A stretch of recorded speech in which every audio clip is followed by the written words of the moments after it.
How we doing, everybody? Welcome to episode 4 of the Pioneer Performance Podcast. Today we've got a really great guest, Coach Andrew Smith. He is an assistant strength and conditioning coach at UConn. And besides just the title, I know we have a lot of students and hopefully people that are going to be listening who are interested in strength and conditioning and working with high-level athletes.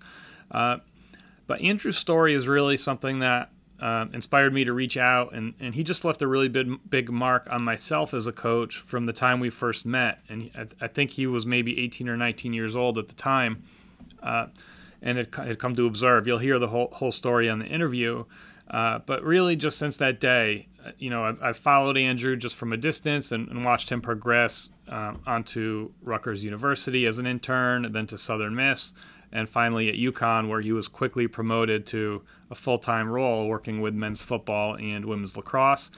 So you'll hear all about that.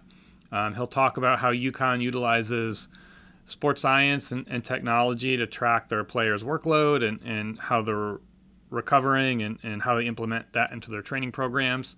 But just also his experience as a coach and earning respect inside of a Division I weight room.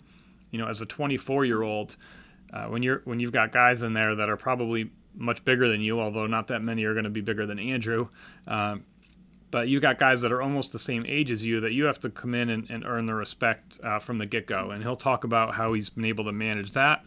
And just a real interesting conversation and a really genuine, humble guy. And I'm excited for everybody to hear this. Would love to hear your feedback and leave any suggestions and questions in the comments, or shoot me an email. I can put that up on the video as well. And other than that, let's get right into the interview. All right, we are here with Coach Andrew Smith. And Andrew, thanks for joining us. Just as a quick background here and reminder, this podcast or webinar series or whatever we're calling it is meant to be a way for us to connect with professionals in the field of strength and conditioning, personal training, physical therapy, athletic training, or sports scientists and researchers, anyone that really might utilize sports science, and just get a sense of, what they're doing. But we're going to touch a lot today on, some other aspects of the career field and Andrew's path specifically that I think will be of interest to a lot of our students and other people who might be interested in strength and conditioning. So with that, can you give us a little intro on yourself, Andrew, a little bit about your background, where you came from, and quickly how you ended up where you are today at UConn? Yeah, so born and raised in New Jersey, Irvington, New Jersey. Went to high school at Irvington High, and I did my undergrad at Kane University in New Jersey, studying global fitness and wellness. Got my bachelor's of science in that. While I was doing that, I was actually working as a volunteer strength and conditioning coach my freshman and sophomore year at my alma mater high school as a strength and conditioning coach. I did that for about 3 months. After that opportunity, I got my first paid coaching position at Eastside High School as a football coach and their football strength and conditioning coach as well. Around that time, I had the opportunity to work at Parabolic with you, Justin, and Cody, with some of the combine and pro day preparation for college athletes that were looking to increase their 40 times, pro agility, elbow drill, things like that. Through that opportunity, I got connected with the head football strength and conditioning coach at Rutgers University, Coach Kenny Parker at the time. And I got connected through him through training some guys from Rutgers for the pro day at Parabolic. And we kind of chatted a little bit, talked about internship possibilities. I ended up keeping in contact with him and his staff. They reached out to me. They interviewed me for a spot there, and I was blessed with the internship position at Rutgers. I was there for a year before moving to my graduate school in Southern Mississippi. I went to the University of Southern Mississippi as a graduate assistant, working under Jason Finley and Jim Durning. I was there for a year and a half. And then towards the later stage of my graduate assistantship, there was an opening here at UConn for professional internship, which I applied to, interviewed for, and they ended up offering me the position. Within 3 months of me having that professional internship, they elevated me to a full-time position last December. So ever since then, I've been an assistant strength and conditioning coach at UConn. Yeah, that's awesome. And I didn't know those details on how you got promoted to that position at UConn, but it doesn't surprise me one bit. And there's a lot to unpack there in your path. One story I want to touch on and that has stood out with me and that hopefully will resonate with students that watch this.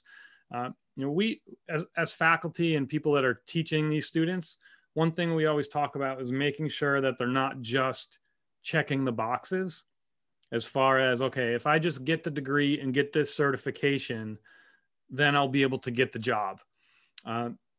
As someone who's, like you said, when I was at Parabolic down in Jersey and in other roles before that, and since then, a lot of people will reach out and say, they want to come observe or they're looking for a job. Is there anything available?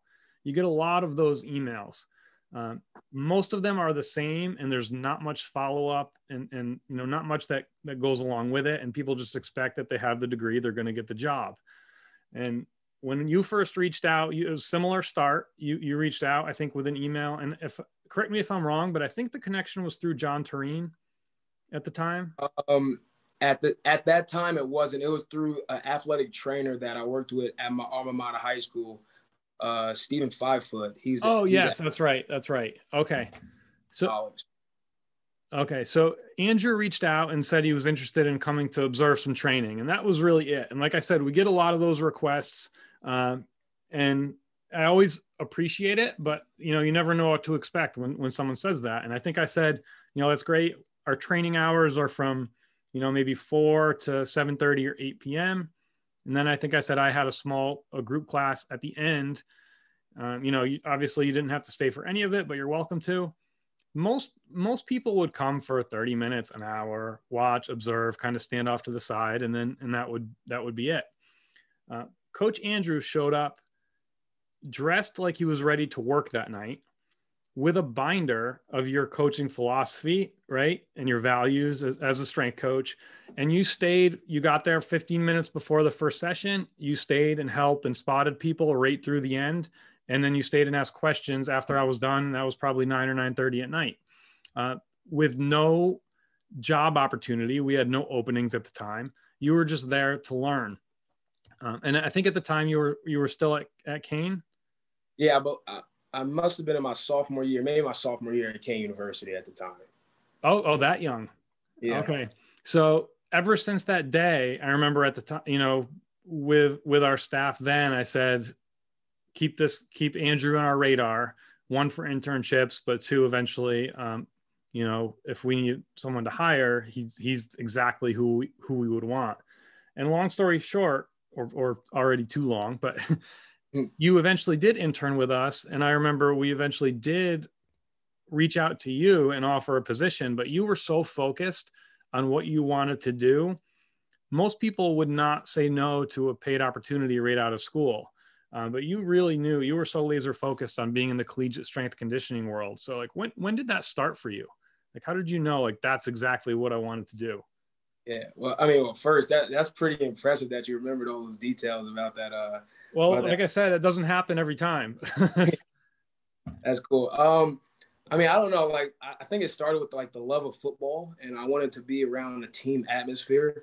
So I kind of knew, I want to say when I really knew like that it was a solid profession and career for it, I want to say maybe my sophomore year in college. I knew for sure, like, hey, I could do this. I could work as a collegiate strength and conditioning coach for a career. And once I knew that, that's the only thing I was working towards. So I wanted to be around a team. I love football. I love the camaraderie of the sport, the energy within the room and the team atmosphere throughout football. So once I knew that, I kind of reached out to some people in the field, similar to how I did to you. The first guy that I reached out with was Paul Jackson. He went to Montclair State as an undergrad, so he was familiar with New Jersey. I reached out to him. He was the head strength coach at Ole Miss at the time, and he kind of gave me some steps and procedures to where I would want to go if I want to become a collegiate strength and conditioning coach. And one of the things that he said to me was, find out what you want to do, where you want to work, private sector, collegiate, professional realm. find a mentor that you believe in and that may like align with some beliefs that you deem are important, and then go intern under him and use him as a mentor. So once he told me that, that's kind of what I had my eyes set on and what I worked towards. So being in that collegiate realm was important for me, especially trying to get like a foot in the door and get my name out there from that sense. Yeah, and it's not an easy thing. You know, I work with my position is split between teaching and then working in the clinical setting. And I teach a freshman class. And every year, you know, at the beginning, we always ask, what do you want to do? And almost all of them say in some capacity, they want to work with high level athletes. And, you know, I kind of chuckle in the back of my head because I know how tough that road is and how rare it is for someone to make a career out of it. But I've never been so sure of someone being able to do that as when I met you. Were you always like that kid that was really focused on your goals and what you wanted to accomplish even before your career path, or did something click once you found out this was a career option? Like what kind of kid were you growing up? Yeah, I think, and I'll credit my parents to that. Like I think my mother and my father did a great job with instilling in me at a young age, whatever you want, you know, set your focus to and work your tail off to get it. And that was with everything. So like throughout my life, even when I was younger, playing the sport of football in high school, I played 4 years at Irvington High. And like when I was playing football in high school, that's all I really cared about was football, being the best football player. I don't know if you know this, but like my junior year in high school, I was 305 pounds and I set out to lose weight to be a better football player. That was my goal was, and within 6 months, I lost 100 pounds. Wow. To be a player. So it's not specifically directly towards like strength and conditioning, but anything in life, I think my parents instilled in me at a young age, hey, if you want this, go get it, work hard for it, and you'll reap the reward. So, and I think like now being older, that's how I address everything that comes throughout my life. So, and that's especially because how old are you now, Andrew? 24. Jeez. So 24. So, you know, you're almost the same age as a lot of these kids you're in the weight room with that are playing football at a really high level. You know, how much of that attitude helps you in the weight room and being able to earn the respect of these guys that might at first, you know, on day one, a lot of times might look at you like a peer? Yeah, I think respect is the most important word there. And I think carrying yourself as a professional, guys see that and they respect it immediately. And I think it's important to also understand how to relate with different personalities and not come off so strong in the beginning. You know, you may need to step to their level at some situations and say, hey, like I understand exactly how you are. I know what you're going through. I can relate to you very well. And they respect that. Once they earned your respect, the sky's is the limit from there. Age, they don't really look at age, you know, at least throughout my experience. My age hasn't affected my coaching ability or my ability to connect with athletes throughout that regard. Just gaining their respect throughout that process is the most important thing. That's great. And that leads me into a question, another question I had in mind. And you had a little experience in the private sector, and we work with, you know, I've been in the private sector. I've also been in a collegiate strength and conditioning setting. How do you find the difference between the two in that? So in the private sector, right, at the end of the day, my clients vote with their checkbook, right? So, you know, if they don't like what's going on, they can walk away and go choose somebody else. And I had a talk with Justin a few weeks ago, Justin Moore, and, you know, we talked about the importance of being able to give them enough of what they want, but also what, you know, as a professional that they need. Now, the difference between that and being in the collegiate setting where basically no matter what you do, those athletes have to come and do what you tell them. So, but you seem to find that it still helps to give them a little bit of what they want and be able to relate to them on that level, or can you still get away with just kind of telling them what to do and when? So yeah, so you can get away with, you know, telling them exactly what to do, regardless if they want to do it or not. But I see the benefit in giving them what they want to a degree, And then if they have questions about certain things that you're telling them to do that they're not so on board with, just educate them on it. And I think that's why it's important behind any programming or implementation of any type of strength and conditioning program, whether it be speed development work, weight room strength work, having a clear explanation and justification for everything you're doing. Because the athletes are going to ask questions, especially if it's something that they've never seen before or it looks a little funky. But if you explain to them and you educate them on why you're doing it, why this will help you become a better athlete, you see their eyes, shoot out of their head and they get excited. And that's where that buy-in comes. So now you're starting to do things that they necessarily didn't buy into before you educated them on, but now they're bought in because you educated them on it. And you as a coach had a clear explanation and justification why you're doing it. And you would be able to relate that to your athlete. So in the sense, like things that they may not want to do can turn in things that they'll fall in love with doing if you just explain, hey, this is why we're doing this. This is how we're going to help you. And it never hurts when they see the results from it. So yeah, that's key too. And it's funny that initial like few months sometimes can be the toughest before they actually see the results. And if they're doing something they've never done before, you're right, educating on that ahead of time, and it can be highly beneficial. So if you were talking to like a young coach that wants to get to where you are, because I know, we have a lot of students that are in that boat, what would your advice be to them, as someone that's 20, 21, 22 years old and not out of school yet, especially like in today's climate with, things just being really uncertain? Yeah, it's definitely tough now with everything that's going on. But I would say always look for people that have similar goals to you or that have done what you want to do. So, for example, if you want to be a college strength conditioning coach, find a college strength conditioning coach, email them, talk to them, try to reach out. Getting your name around as much as possible is very important. And you can also use things as a marketing tool. Now, like social media in these days and age is huge. A lot of coaches are on social media. A lot of content can be seen. Get on social media, post an exercise, talk about the exercise, start to follow some strength and conditioning coaches around the industry that you seem fit and deem may have a certain structure in place that you agree with. And, talk to them, reach out to them, email, write written letters. Those things go a long way.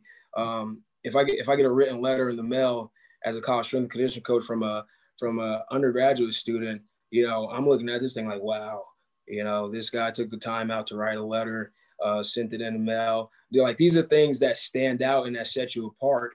And the good thing about strength and conditioning is that strength and conditioning coaches are always looking for interns. Mm-hmm. We're always looking for people to help out. So the more you reach out and genuinely express your interest in the field of strength conditioning, I think a lot of coaches in the business would be open up to entertain those ideas. That's great stuff. It's funny. I think if you asked Angelo why he hired me, it's because of a handwritten note I sent. Wow. Yeah, that's funny. Yeah, and you don't hear it as much these days. It's definitely a lot less common, but that's just how I was taught to operate. Especially after you've had like an interview or someone gave you their time, versus an email, which takes just a few seconds. Just the fact that you took the time to sit down and write something out can go a long way. Yeah, I'll give you one example too of like what I've done. So when I was looking for a graduate assistantship, I did my research. I went on every Division I university's page who had graduate assistantship positions. And I hand wrote, I didn't handwrite, but typed up my resume, cover letter, specifically to the school and coaches that I was sending out to, printed them all out on resume paper. I must have sent out over 100 typed up cover letters and resumes to universities and coaches across the country, even if they didn't have the position open. That's what I was just going to ask, if they all had it or not. That's Yeah, great. if they all had that position, you know, I shot out, and I got a lot of feedback, and a lot of positions weren't open. But you know, like, hey, coach, this is a great thing. You know, like this high level thing. I'll keep your name in the loop if I have anything open, yada yada. And just from that, I've built a huge network of strength and conditioning coaches that I never worked with, but they know who I am, they know my name, and we talk to this day. So like doing things like that really sets you apart from the pack, I think. That's such gold right there. And it's something I always struggled with. That was not my natural inclination to just reach out to somebody I didn't know.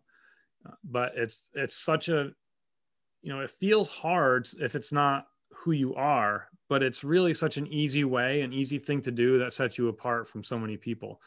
Because when, you know, whether it's graduate, you know, or in a strength conditioning setting like you're in, or in the private sector, when you post for a job opening, you're going to get a stack of resumes that all have the qualifications, that all have the degrees, and all have the certifications that you require. And if there's 100 of them in a stack, you're just another name in the paper, unless you've done something to stand out. For sure. And it's really, I mean, you know, one of the questions I had here, and we've already touched on it, is I think a lot of times that certification or degree is necessary, but it might be the least important part of finding yourself a job. You know, especially nowadays. So that's really, really good stuff. That's a great story. You know, kind of going back and forth here into the training world. How do you find, and I'd love to hear about your experiences at Rutgers, we're Southern Miss, right? And Connecticut. You know, what similarities did you see between the three, or were they wildly different? How do you see each one utilizing things like, you know, in a data-driven world? How are they utilizing the sports science? Is it a big part of what football programs are doing? And you know, I'd love to hear your experience with that. Yeah, so I definitely think now, like in this day and age, the technology is being tossed around in the football industry. I don't know if it's more so of the utilization of it or for recruiting purposes and things like that. But I know when I was at Rutgers, I didn't get too engulfed in the technology, but we did use a Zephyr GPS system during camp and then in season. I don't know exactly what they tracked as far as going into Southern Miss. We didn't really use any technology at all. But here at Connecticut, so in the weight room, we'll use a simple just jump mat, which is for all like intent purposes, you know, just to get a guy to jump higher throughout training. And what will you do? Do you use it just for testing? Do you use it to track, you know, readiness and recovery? How do you use the just jump mat? So last year in season, I used it to check to test readiness for the true freshmen that played. So the true freshmen that played was my group of guys, and I used it to track readiness before each training session after a game day. Okay. And really what that was, like, I would just like to see peaks of jump height throughout the season. You know, like we tested, I wanted to see when their highest jump was and how much that fluctuated throughout the week. Mm-hmm. So that's how I used it last year in season. Pretty much though, here we just use it to get feedback to our guys, like, hey, you jumped this high, try to jump a little bit higher. But yeah, you can use it for a lot of things. I know, like on the Olympic side, they use it. They do a lot of reactive strength index testing, and I'm not too familiar with that stuff, but they use that on the Olympic side a lot, I know. In the weight room here, we also use our Tyndall units to track bar speed. That was the first place I ever saw those, taking a tour of UConn back in probably, I don't know, 2008 or 2009. Really? The facility was pretty new at that time, and they had Tendo units hooked up at all the racks. Yeah, it might still be the same units, to be honest. Yeah. Yeah, and we'll use that. You know, we'll auto-regulate some guys. I auto-regulated some guys last year in season, but more so we just use it for intent too, like bar speed. But I think the biggest thing that we use here now is our catapult GPS GPS units, And working with one of the assistant strength and conditioning coaches here, Anthony Grasso, he does a great job with looking at the data, not getting too engulfed in the data, but making it to where we can relate it and sport coaches could understand it. So the way we've utilized it here last year was gathering a year's worth of data in season, off-season training and camp, and then looking at the game demands, looking at what high-speed distance, how much high-speed distance they're covering, how many IMAs, so explosive movements, which is 5 meters per second. That's what the catapult deems high speed movement. What was the threshold? Sorry, it was 3.5 meters per second. 3.5. Okay, got it. That's the same for everybody. I was just going to ask if it was able to individualize it based on, if you could put in, if you test max speed early in the year, can you put that into the catapult system and have it? Because I don't have experience with that system. Yeah, so you can. So our explosive movements was set at a generic 3.5 meters per second. But what our assistant Anthony Grasso did is he looked at the high speed distance of all our players, the highest velocity they hit, and he set a 75% window. So anything over 75% and above was what we deem high speed distance for that athlete. Cool. So we did that. He did that, and then we looked at the game demands. We looked at how much yards they're covering in the game, at what speeds they're covering, how much high-speed distance, how many impacts. So you can actually check G-forces and see how hard a player's getting hit. And then we could use this data to program and periodize practice and training throughout the weeks. So if we know what they're prepared for by looking at the data, we could periodize our training. So throughout the training week, we can expose the athletes to some of those high-speed distances that they're going to be covering in the game without overtraining them, and then leading up in a sensible, sequential fashion to the game. And then also looking at some impact things. If a guy had a high-impact day on the field, we may talk to a coach like, hey, this guy's taking some hard hits. Let's go a non-contact day with him throughout practice. Very cool. And we also utilize it for return to play. So if a guy's coming back from play and we want to progress them sensibly, we may put a mark on them like, hey, we don't want you to cover more than a 300 player load today.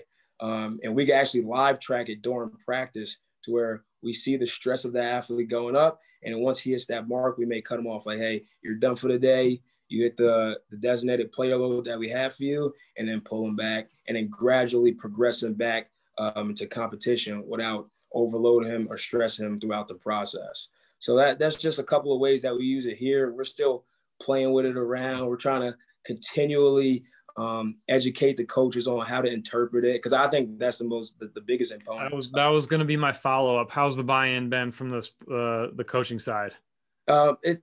It's not bad. It's just that. And I should cut off here and just double check. I want to make sure you're not divulging anything you're not supposed to at this point. Are you okay to talk about this? Oh no, for sure. Okay, good. Yeah. So I've reached out to a couple people where that's been an issue. They just had to lay some ground rules before about what they could talk about. So I just want to make sure we don't get you in trouble here. No, everything's on the table pretty much. And if it's not, I'll let you know. But, so the coaches have been receptive? They've been receptive to it, but I think as us being strength coaches, we just have to relay the message a little bit better and a little bit more clear. Because sometimes, things could get misconstrued or misinterpreted because, we've been brought up and we've studied physical preparation. We understand energy systems and stress placed upon a body, where a sport coach is more of like a tactician and more a tactile coach. So, just continually educating them, but them understanding what high stress is, what low stress is, things like that. We just continue to have to do a better job of that. So, but yeah, they've been extremely receptive, extremely open-minded to any suggestions for them. So, that's always a positive. Yeah. And it's, that's tough. And as an ex-football player, that must help a little bit, right? With that buy-in, you understand the mentality of the players and the coaching staff, and like, hey, it's like, it's war. So it can be tough. And I've dealt with that with other sports as well, where it's like you tell them, hey, we've got this data. Here's the purpose for the data, but then they can easily use it and twist it, their interpretation, to use it to the way they want to. Right. Whether it's, judging an athlete's effort, or, we work with some sports here with larger teams, and it's easy to take one data point and make too big of an application out of it.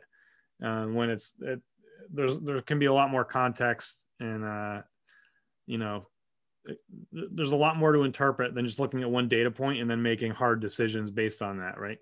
Right. And it's tough too, because it's a lot of metrics. Like, I mean, I think the Catapult tracks over 500 metrics. We focus on maybe 5 to 7 of them.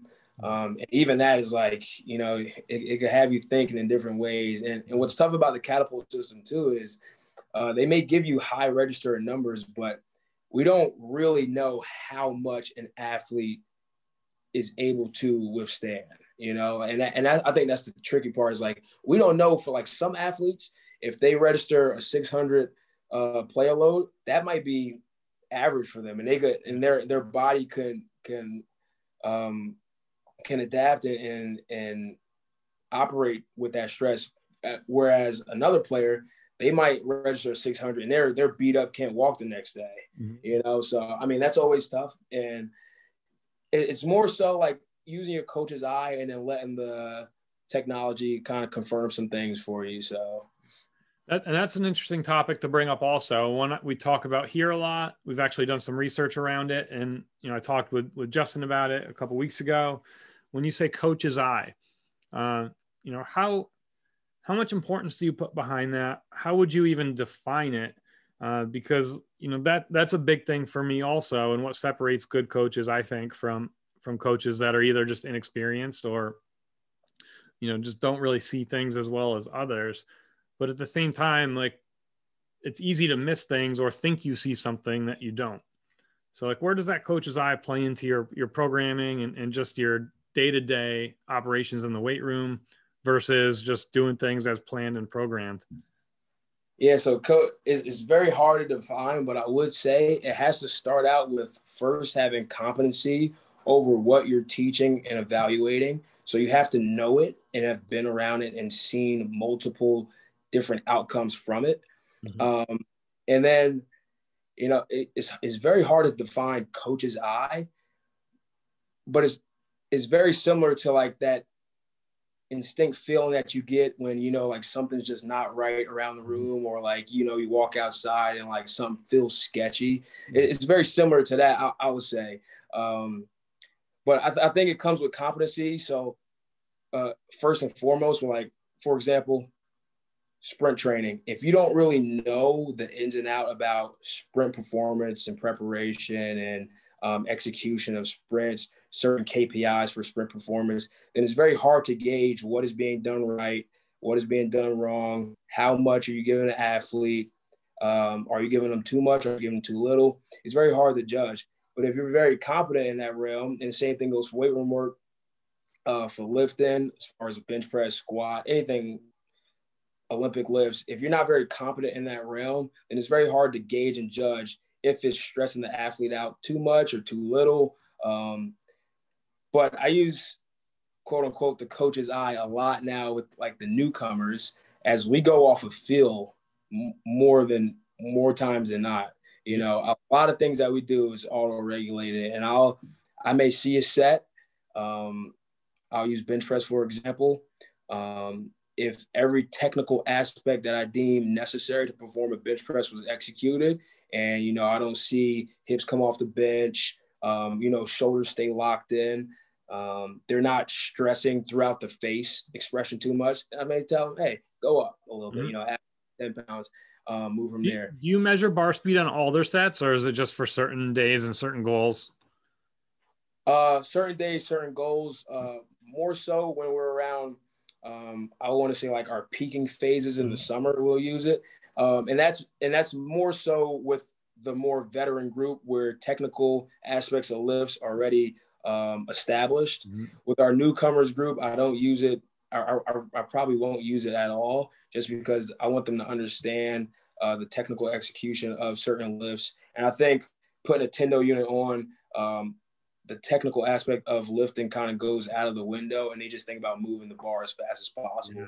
Which is probably a benefit too sometimes, right? If you need to fire them up a little bit, or sure, yeah. It definitely get them going. You see that feedback, and they start competing in the weight room. It definitely gets them going. Yeah. And what's the coaching staff there like? How many guys do you have work in the room for each of your lifts? So we have 3 full-time coaches, a director, 2 assistants, and then we have a professional intern, which is our our third assistant spot. And we all work with football. The first assistant, Anthony Grasso, he's football only. Our director is football only. I'm football and women's lacrosse. And then our third assistant is football and women's lacrosse. He'll assist me with women's lacrosse. And I didn't realize that. So, and is there a huge difference? Obviously, from the outside looking in, if someone's never been in that environment, it seems like, women's lacrosse and football probably couldn't be more different. What's the difference between the two? Do you find it more similarities and differences? And how do you find relating to women's lacrosse player versus football players? It's a big difference. I mean, we're going to train in the weight room. I think with women's lacrosse, at least for me, my primary focus is speed development, athletic movement skills, movement competency over strength. Mm-hmm. So the weight room is very secondary with women's lacrosse, at least from my perspective. Now with football, we're speed heavy and we're lifting heavy, so we got to get them stronger. We got to build body armor for football. But we also have to be very fast. They have to be very competent in their movement skills. So I think giving a lot more time to the field aspect of women's lacrosse, and the training in the weight room is very different too, because a lot of the things that we'll do in the weight room will be just structured around supporting speed. Mm-hmm. Supporting qualities that we'll work on the field. So it's a little bit different than football, where I think the strength conditioning field has come kind of full circle with that too, because there was a window there where, and I think it still does exist, where a lot of strength coaches will just say, "We'll just get them stronger and they'll get faster. Just build strength, and that's going to help their speed." And obviously, we know it's a lot more complex than that now, and there's probably a threshold where if you keep adding strength on top of it, eventually you're going to be adding mass, and that's going to be a deterrent to speed. Sure. So that's definitely been a change just since, I've only been around, I guess, 14 years now, 15 years. And that's been a big swing. The pendulum has kind of gone both ways during that time. So that's really cool. So you get both ends of it. Are you in charge of programming for any of the athletes? Yeah, so with football, I'm in charge with our newcomer and developmental program. So all first-year athletes coming in, whether that be freshmen coming from high school, players coming from JUCO, any transfers, and then our developmental program, which would be any players that aren't in our 2 deep, so our first string and second string, any players out of that who will have an extra lift group in season, I'll be in charge of them as well. And then with women's lacrosse, I'm head of all their physical preparation. I collaborate with their sport coaches on how to plan practice a little bit, and how the structuring of practice could collaborate and synergistically work with how we're training in the weight room and with our speed development. So that's great, man. There's so much good stuff here. I'd love to have you in at some point, and I don't want to use up all your time, but with our clinical students, to do a Q&A or just talk to them about what you got going on, because you've got some great experience under your belt at a really young age. What's 2020 been like? And you said you've been at UConn since when? The end of July 2019. I said it was my first at UConn. That's when I got hired here. Okay, so you saw like almost maybe 3/4 of a full season of collegiate sports, and then COVID hits. Mm-hmm. Talk to me a little bit about that, and at the Division I level there, how that's been. And I was thinking, on some level, as a strength coach, when you're always wrestling with travel schedules and game schedules, uh, has it helped the physical preparation side to be able to just have a really consistent training schedule, or has the lack of competition really kind of dragged things down? And how have you seen that from your perspective? So from a scheduling perspective, it's pretty set in stone, like what we're going to be doing throughout the fall. Toughest part was when you have protocols that need to be followed by athletes. You have things put in place to keep the coaching staff safe, the athletes safe, and it restricts coaching a little bit. Like when we first got here in July to start our summer training, we had 16 athletes per group. Everybody has to wear a mask. Coaches couldn't be around the training area, so we couldn't physically coach our athletes. I mean, we could verbally coach, but we couldn't like do any tactile like touching and cueing throughout movements, which made it very difficult to teach certain things, especially for new players coming into the program. So it was tough on that piece, and then also throughout contact tracing, we have this system set up to where you have to fill out a survey before coming in the building. And depending upon your survey, you get your temperature taken, and then you're good to either train for the day or work for the day.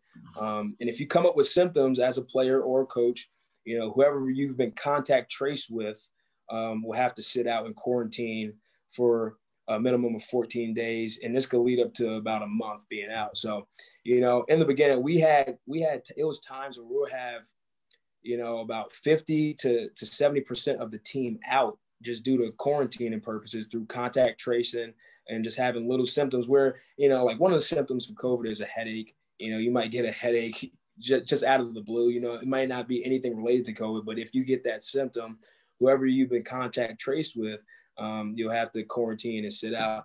So it's been a lot of repeating the same things where, I'll give you an example with my newcomers group.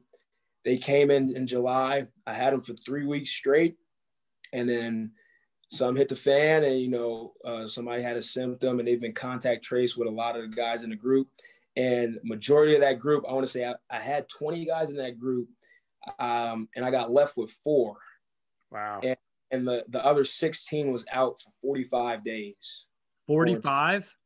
45 days quarantining. So why so long? Or you don't have to go into the details there, but yeah, I mean, we had a couple of issues where things popped up when other sport teams came back on campus. There was a high spike in cases, and then a whole dormitory went on medical quarantine until the positive tests started to decrease. So yeah, we had guys out for 45 days. Some was out for 30 days, some was out for 15 days, some out for 2 days. So it's been tough to get a consistent training schedule plan going throughout because there was a lot of repeating, a lot of people starting at different points throughout the program, and having a lot of guys separate.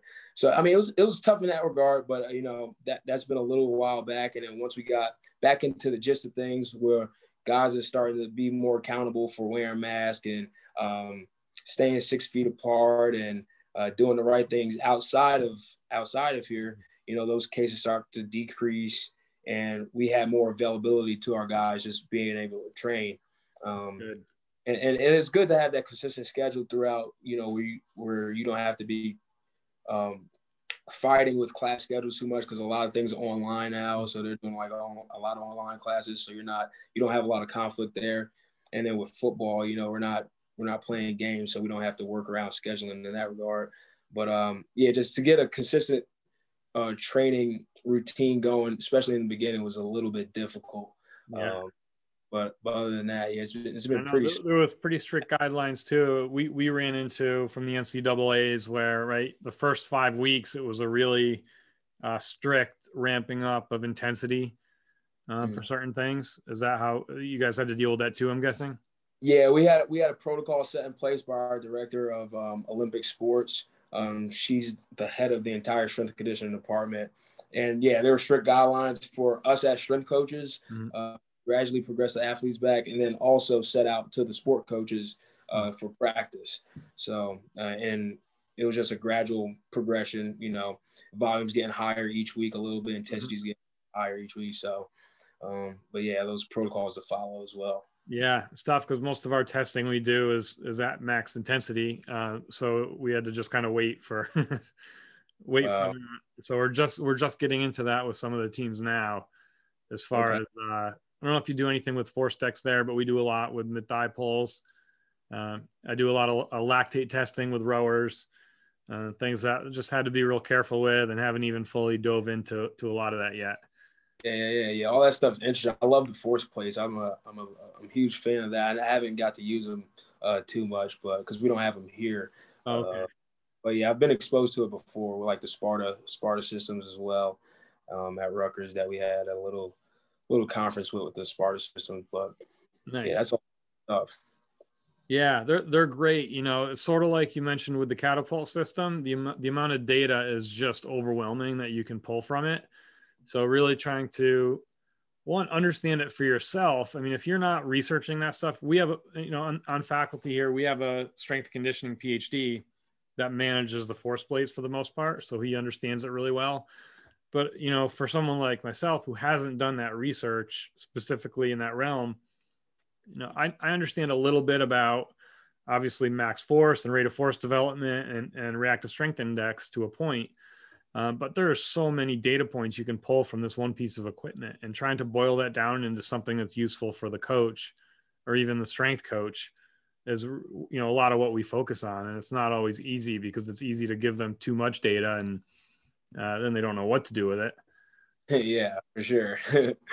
But they're definitely a fun tool to play with, and a lot of good stuff that we can get from it. And the athletes seem to like it. And for us, it's been beneficial in that we can get real max effort testing and get the data we want, and much less emphasis on the skill and having to teach a new athlete how to do a proper deadlift. I mean, we literally strap them into the bar and tape them onto the bar, Yeah. and just, obviously they have to be in a good position, but that's really just getting them to pull as hard as they can. So that's a lot of fun. That's awesome. So, as a coach, like, and again, if it's not something even if you know it and you don't want to divulge it now, that's fine. But like, where do you see yourself 5 years from now, 10 years from now? I know it's that generic interview question that everybody hates, but you've always seemed so visionary with your own path. Like, do you know exactly where you want to be, and how you're going to get there? Yeah, I don't know how I'm going to get there, but I do know where I want to be. And I want to be a director of performance at the highest level of sports, primarily working with football. So whether that be either in the NFL or at a Power 5 collegiate program, I do want to, make big time decisions that affects the outcomes of things throughout the program. I don't know when I'll get there, but I will say this is that I'm 24 now, and by the time I'm 30, and I hate to put timelines on things, but I do want to set out a strict kind of rigid goal for myself. By the time I'm 30, I would like to be a director at some capacity, whether that be at an FCS school over an entire department of sports, or whether that be at a higher divisional level, whether it be over football at a FBS school or whatever. I would like to be a director or a head by the time I'm 30. So, I mean, that's like, even you've said it a few times today, and I knew it before, but just like hearing you talk, the fact that you're only 24, still kind of blows my mind. And just like the maturity and the mentality around that is something that I didn't have, and took me a long time to understand. Like, it's okay to set a clear timeline and have these really big goals and not know how you're going to get there, because you don't always know how. Yeah. Right. But if you don't define what you want ahead of time, how do you know when opportunities come up that are going to lead you down that path? And so, sure. It's taken me a long time to really understand that and buy into it. And I didn't have that clarity of vision at your age, even though I was heading into this field. But it's something I've worked on. So it's really cool to see it, and how well you've utilized that yourself already to this point. So I have no doubt you're going to get to where you want to go. Appreciate it. Down the road. So I'm trying to think if there's anything else I had here for you. I mean, I could sit here and talk training with you all day, and I'd love to do that again at some point.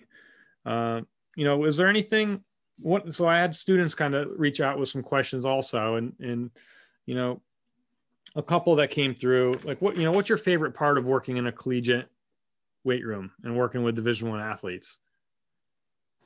So obviously you can do a lot with these guys just because their ceiling for potential is so high, and they have a lot of skill sets that a lot of people that don't have. So you can do a lot of fun stuff with them if you get to that point.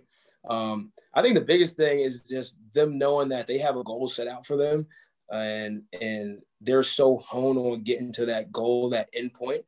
It's fun to work with people like that have a clear vision of where they want to be at, and really just helping them get there. It's more so about that for me than their athletic ability or athletic potential. Yeah, that's all fun. Like, we have some fast guys that run fast, and you got some strong dudes that lift a lot of weight, and it's fun to see. It's fun to coach. It's great to be around that energy, but it all comes down to me. Like, they have a clear vision, and I'm trying to help them get to that end goal. And that's the most gratifying thing for me, is that I'm putting in effort on my part to help you be successful.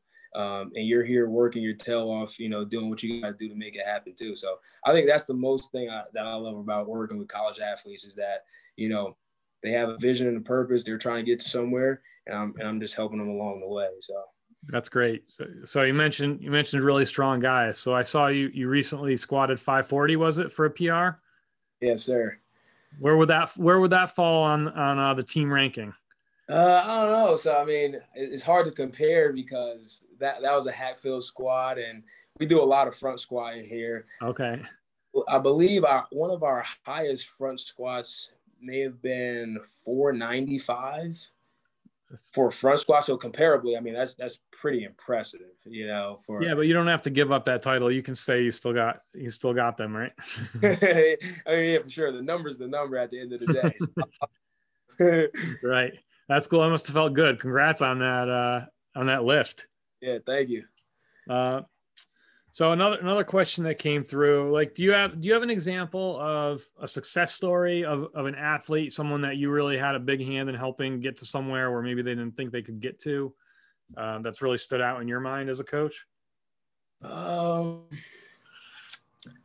I don't know if I have yet, because I don't think I've spent enough time at a place or around an individual to have that impact that kind of like led them to be where they are today. Like, I spent a year at Rutgers, and I was an intern. I kind of just assisted and implemented, did what I was told.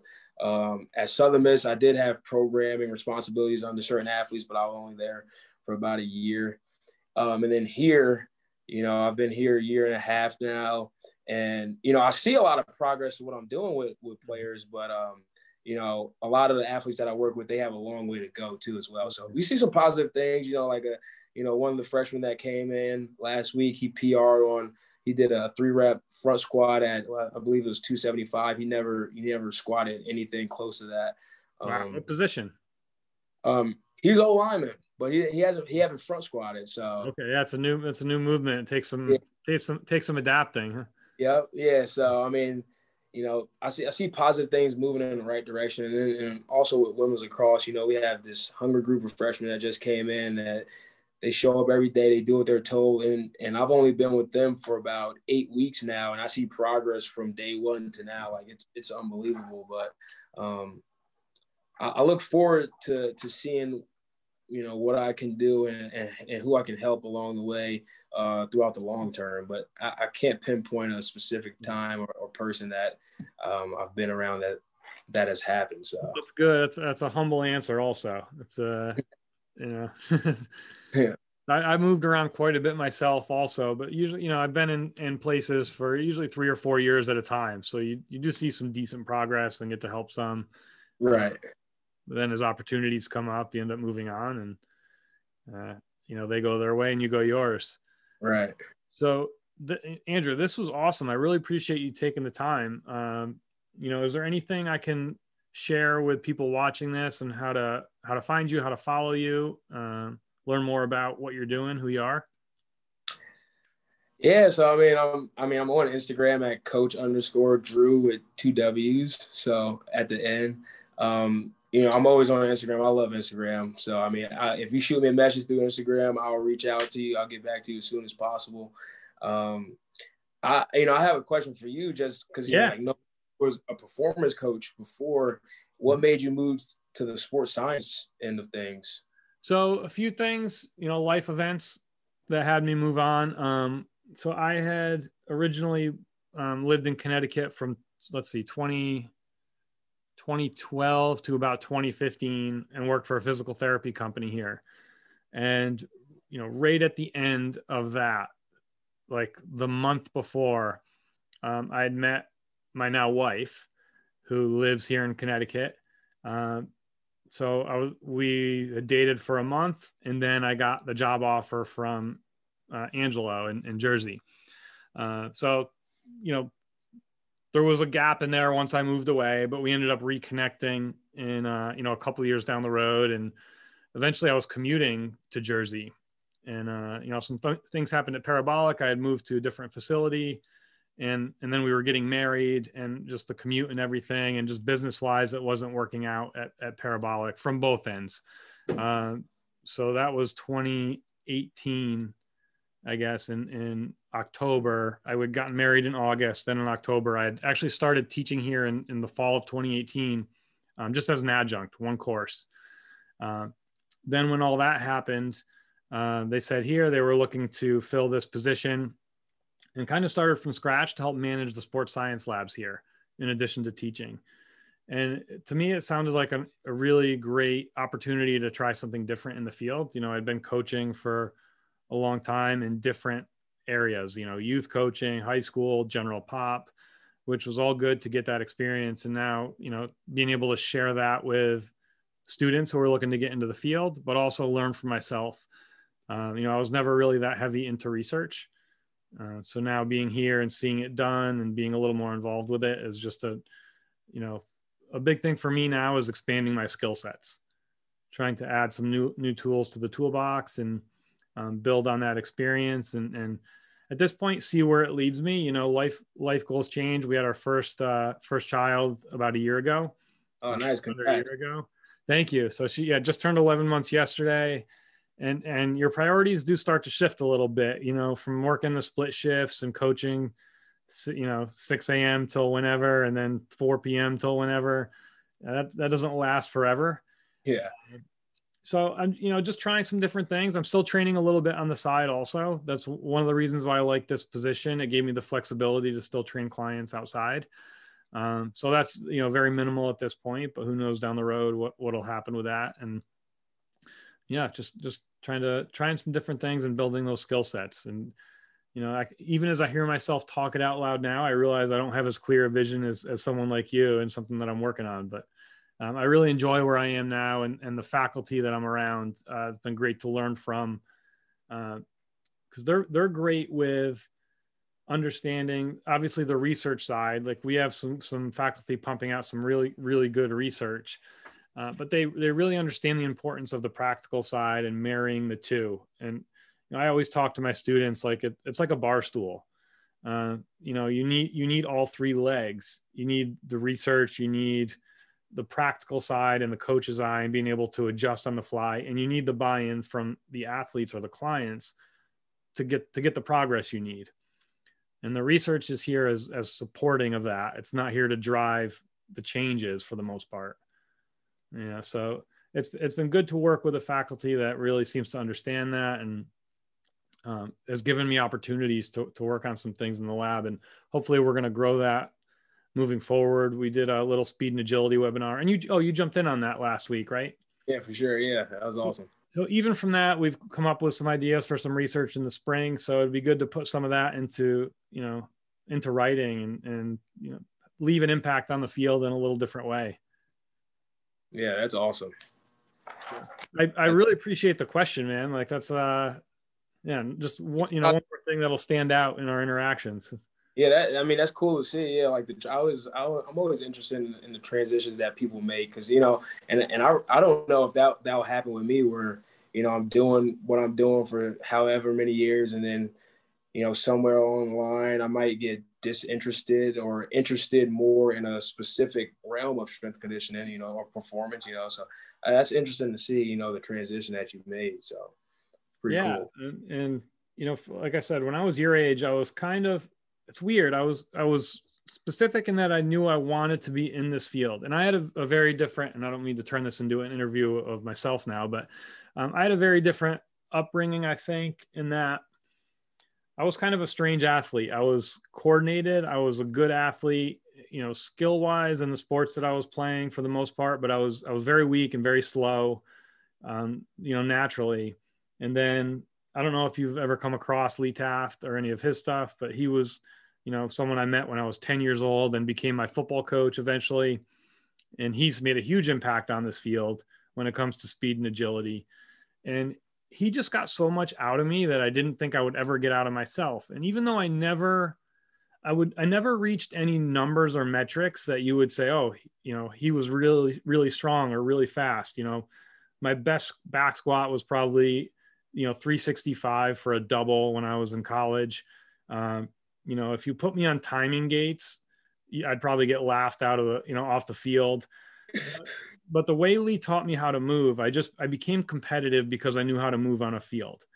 And I had to work hard for it. And I never, I would fatigue a lot quicker than other athletes, but I felt like I could go toe to toe with guys that were naturally much, much faster than me. So that's where kind of my passion in coaching came from, was trying to reach other kids like myself, and why I always like working with youth. And for me, like, success stories are when I get calls from parents of 10-year-olds who aren't that athletic and might never even play a varsity sport in high school, or definitely, not college, but they develop a love for training because of that. So that's really where my passion in the field came from. And something that's always driven me since then, even though I was never considered a high level athlete and never impressed too many people in the weight room, relative to like the guys you're working with, for sure. Yeah, that's cool. That's awesome. So you've been exposed. I already know like how intelligent you are on this topic, but you've been exposed to the workings of Lee Taft. It's pretty phenomenal to be mentored by him. So yeah, it's cool. And it's affected my teaching a lot, because I was an athlete of his for probably 5 years before I ever tried to, teach or coach. And then when I got out of grad school, I went to work for him. And I remember the guy I was working with, a good friend of mine, Kyle, on like the first day, he started using this terminology, and he had been with Lee for several months before I got there. And he started using terminology, and he knew I had been an athlete of Lee's. And he's like, "Oh yeah, you know what all this is. You were an athlete of his." I said, "He never used those words with us as athletes." And that's where I really started to understand the difference between what we need to know as coaches and then what we need to communicate to get what we need out of the athlete. 100%. 100%. You can't always just word vomit everything you know onto your athlete and expect them. And he was always so good at that. It just saying as little as possible, but still getting what he needed out of a drill or a training session. So I can never say enough good things about him, not just as, the content and understanding the mechanics of speed and agility, but as a coach and a person and being able to relate to athletes. I'll never be able to thank him enough for being exposed to that as much as I was. Yeah. Good to hear. Yeah. So definitely, if you haven't, check them out. I encourage it. And anyone out there, I know he's got a new certification out that's tennis specific, but all his information is great if you're working with field and core athletes or young kids, especially. He's the go-to. I appreciate you turning that around here. And, it's always nice to be able to answer some questions sometimes. But again, I thank you for your time. I don't want to take up too much more. I'm sure you got to get to dinner or a lift or something here. So, Andrew, thanks again. I'll share your contact info on here also. And when we send out on social media, we'll tag you and hopefully we get it. We're just starting this out. So hopefully we build our viewership a little by little here. And this is a great conversation for our students to listen to and anyone else interested in the field. So thank you again. That's awesome. Yeah, it was a pleasure, man. I appreciate you reaching out, John. Awesome, Andrew. We'll talk soon. Yes, sir.